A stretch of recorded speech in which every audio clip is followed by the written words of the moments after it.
English Classroom. I'm your English teacher Sheikh Rafi. Today in this video, I'm going to start B reading from your first unit. But before entering into the unit, let us first recall the theme of this unit. The theme is humor. Humor means something funny, a comedy, something which amuses you or which makes you laugh. As part of this unit, we previously learnt A reading, The Snake and the Mirror, where we were all amused, and here we have yet another poem which is going to make you all laugh. So let us start it and enjoy it.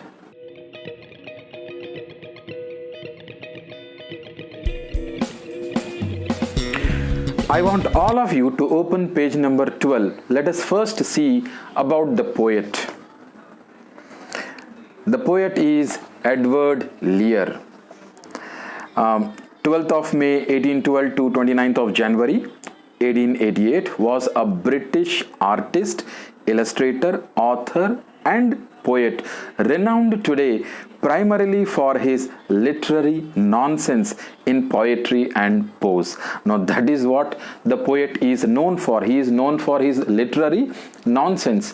Whatever he wrote, most of them are humorous. So that is why it is mentioned here as literary nonsense. In his childhood, he suffered from ill health.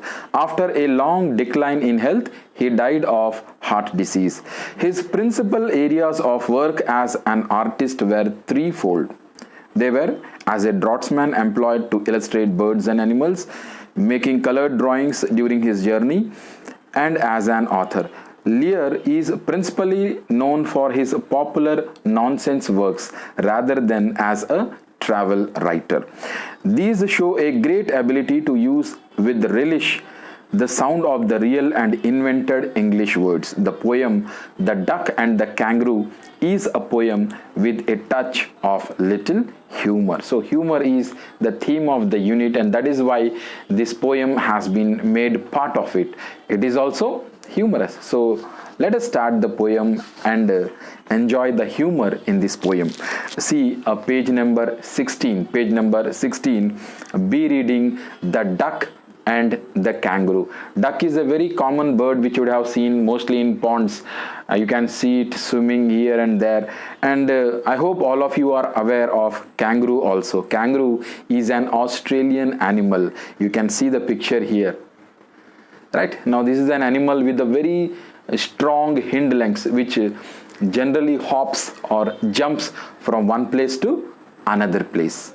Right, children? So let us see the poem. Said the duck to the kangaroo, "Good gracious, how you hop over the fields and the water too, as if you never would stop." Now here the duck is speaking to the kangaroo. The duck is surprised. The duck says, "Good gracious." The word good gracious is an exclamation of surprise. The way we say, "Oh my God," when we are surprised. Similarly here they have used the word good gracious. It is an exclamation of surprise. So the duck is surprised and it says, "Good gracious, how you hop over the fields and the water too."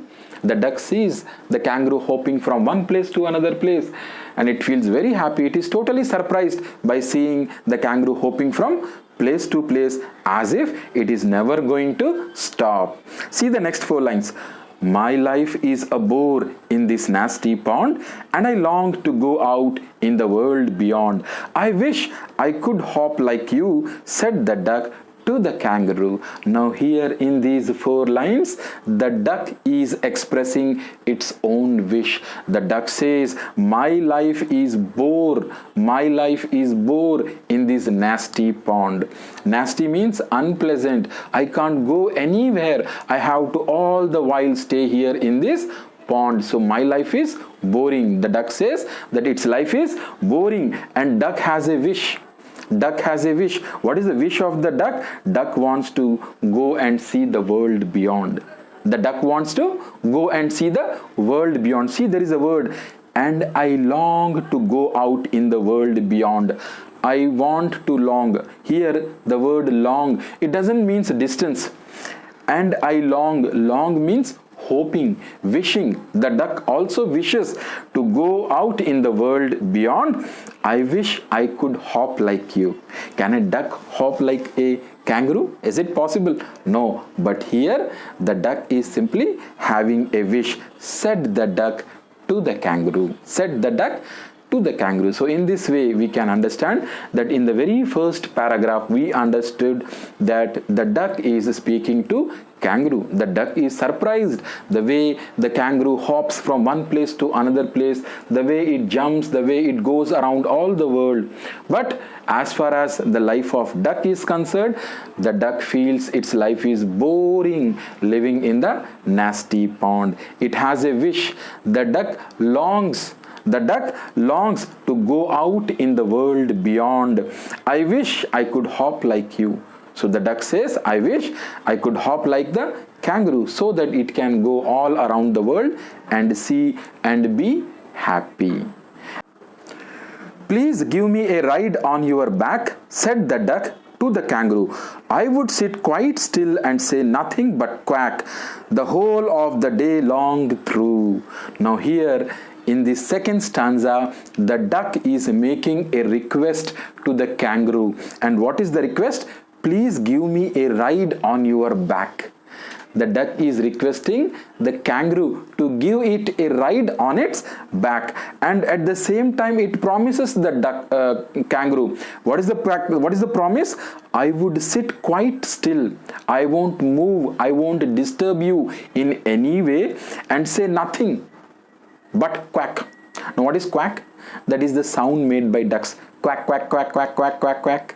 So duck says, I won't talk anything to you. I won't disturb in any way to you. I'll simply quack. So that was the request by the duck. And we would go to the Dee and the Jelly Bow Lee, over the land and over the sea.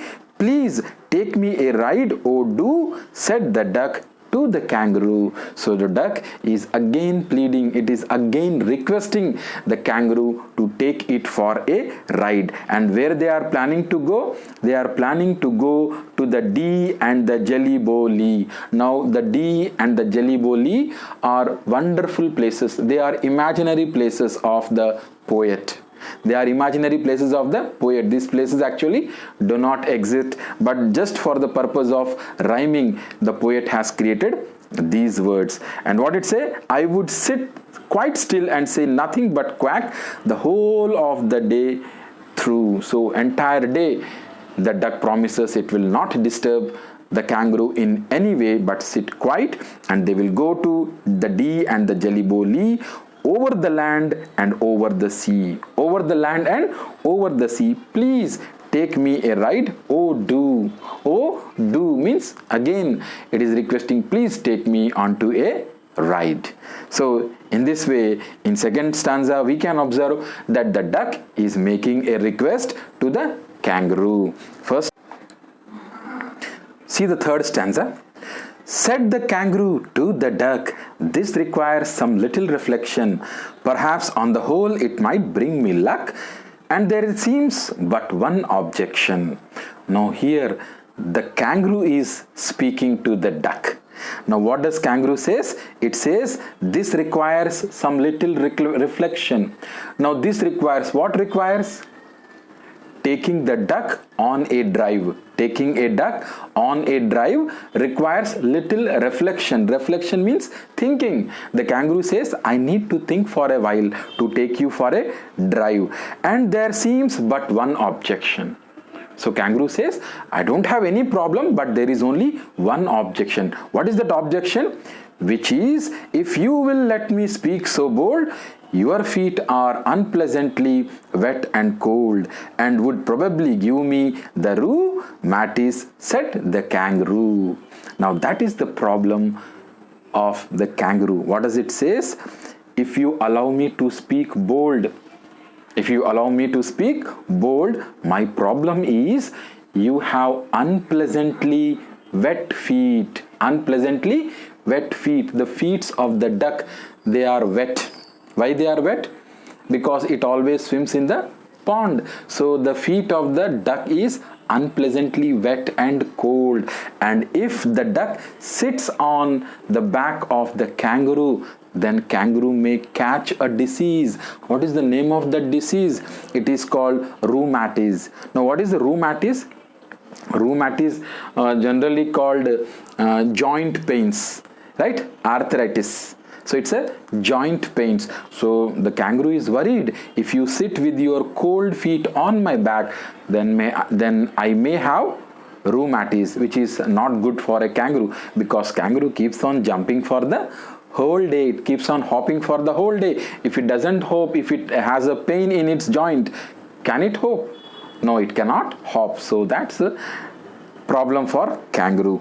Now see the next stanza where the duck comes with a solution for the problem of kangaroo.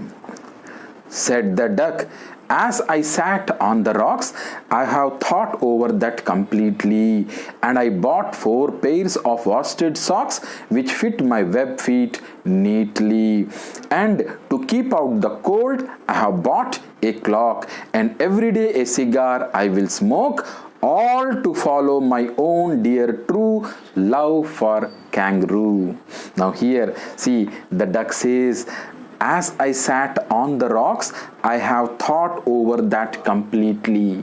So duck says, I have thought over your problem completely.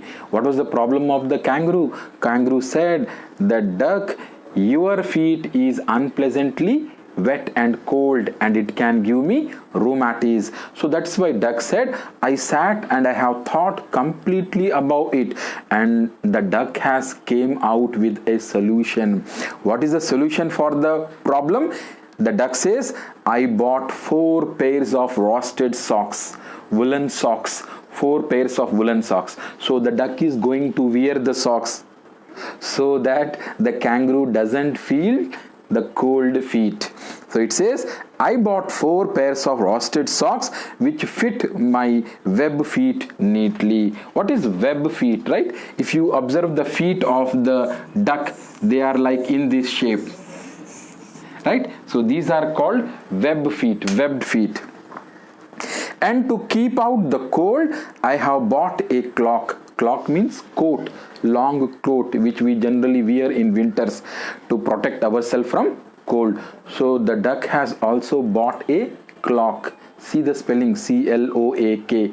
It is not clock, C-L-O-C-K, the one which shows time. It is clock, C-L-O-A-K. Clock means coat. And to keep out the cold, I have bought a clock, and every day a cigar I will smoke. The duck says, I will smoke a cigar every day. Why? To keep the cold out. To keep the cold out. The duck has bought 4 pairs of socks, a clock, and cigar. All these things to keep the cold away. All to follow my own dear true love for a kangaroo. Why the duck is doing all these things? To show its true love for the kangaroo, right? The duck doesn't want to trouble the kangaroo in any way. So in this way we are able to understand in 3rd paragraph, the kangaroo expressed a doubt, a problem for taking the duck onto a ride. But in the 4th stanza, the duck solved the problem. So in the next stanza, we are going to see how both these duck and kangaroo are going to go on a ride. Let us see. Said the kangaroo, I am ready, all in the moonlight pale, but to balance me well, dear duck, sit steady, and quite at the end of my tail. So the kangaroo said to the duck, I am ready, ready for going on a ride. I am ready, all in the moonlight pale. Pale means dull, right? It is night time, it is a little bit dull, dark. So they are ready to move in this moonlight pale. But to balance me well, dear duck, sit steady. Sit steady without moving here and there. Sit steady. And quite at the end of my tail. Where should the duck sit? The duck should sit at the end of the tail. So away they went with hop and a bound. So away they went with hop and bound. The kangaroo started hopping and it took the duck. Where it took? See, and they hopped the whole world 3 times round. The whole world 3 times round. Is it possible? No, it's not possible. It is just for fun. The poet is saying like that. So what he says? So they went with a hop and a bound, and they hopped the whole world 3 times round. And who so happy? Oh, who? Asked the duck and the kangaroo. So at the end, the poet asks, who is so happy? Both of them are happy. The duck is happier because duck wanted to see, duck longed to see the world beyond. So duck is very happy. At the same time, the kangaroo is also happy because the kangaroo helped the duck in seeing the world. So that's a beautiful, funny poem where we see a duck having a wish to go and see the world around, and kangaroo comes to help the duck. But of course, kangaroo had one small doubt in its mind, that the feet of the duck were really wet and cold and it may give him rheumatism. But the duck came with a very funny solutions. Can you believe duck buying socks, clocks and cigars to keep the cold away? But that certainly happens, and finally both of them go on a tour to the world and they have a lot of fun. So children, that was all about the duck and the kangaroo. I hope all of you enjoyed the poem. Please like, share and subscribe to my channel. Thank you very much.